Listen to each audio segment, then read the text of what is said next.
Hello students, இப்போ நம்ம இதில் பார்க்க போகிறது 12ஆம் வகுப்பு முதல் பாடம் அணிகள் மற்றும் அணிக்கோவைகளின் பயன்பாடுகள். தேற்றம் 1.2.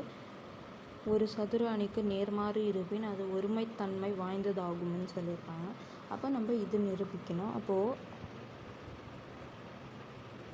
நிரூபணம்.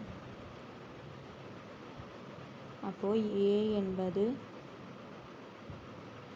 நேர்மாறு காணத்தக்க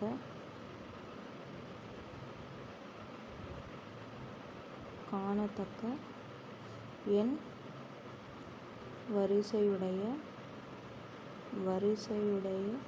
ஒரு அணியாகும். இல்லைன்னா ஒரு அணி எண்கள்னு எடுத்துக்கோங்க. அதுக்கப்புறம் B மற்றும் C என்ற இரு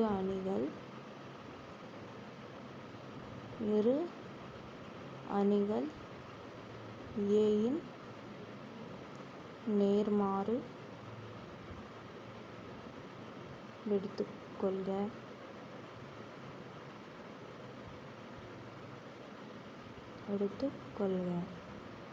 அதுக்கப்புறம் இந்த வரையறை சொல்லியிருக்காங்கல்ல, அதனால் வரையறைப்படி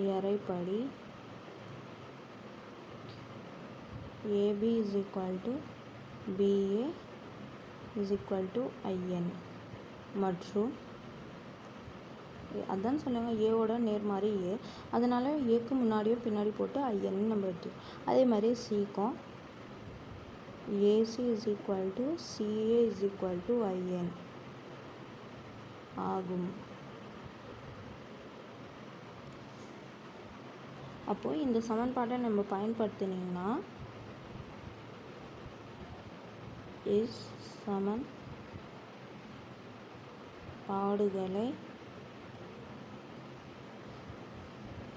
பயன்படுத்துவதன்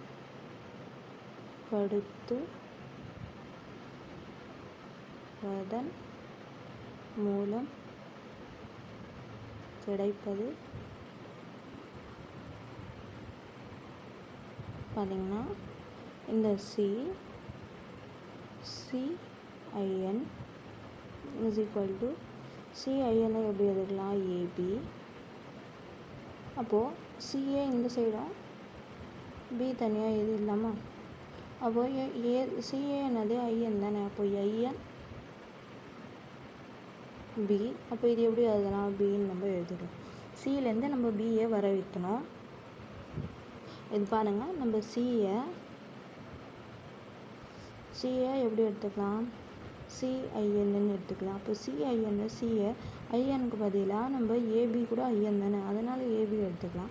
அப்போ சியும் ஏயும் இந்த சைடு நினச்சிட்டு B அந்த சைடு போட்டிங்கன்னா இது IN தானே. CA பார்த்திங்கன்னா IN, அதனால் INBன்னு வருது. அப்போ இது மொத்தமாக B கூட எழுதலாம். புரிஞ்சுதுங்களா? அவ்வளோதான் இதுதான். சரி, அப்போது இது ஒருமைத்தன்மை வாய்ந்ததுன்னு நம்ம கடைசியாக எழுதிடணும். அப்போ எனவே நேர்மாறு ஒருமைத்தன்மை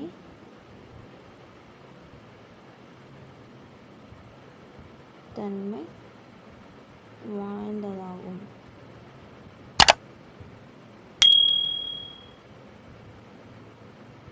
புரிஞ்சுதுங்களா? அவ்வளோதான். இது தேற்றம் 1.2 உங்களுக்கு முடிஞ்சிச்சு. புரிஞ்சுதுங்களா?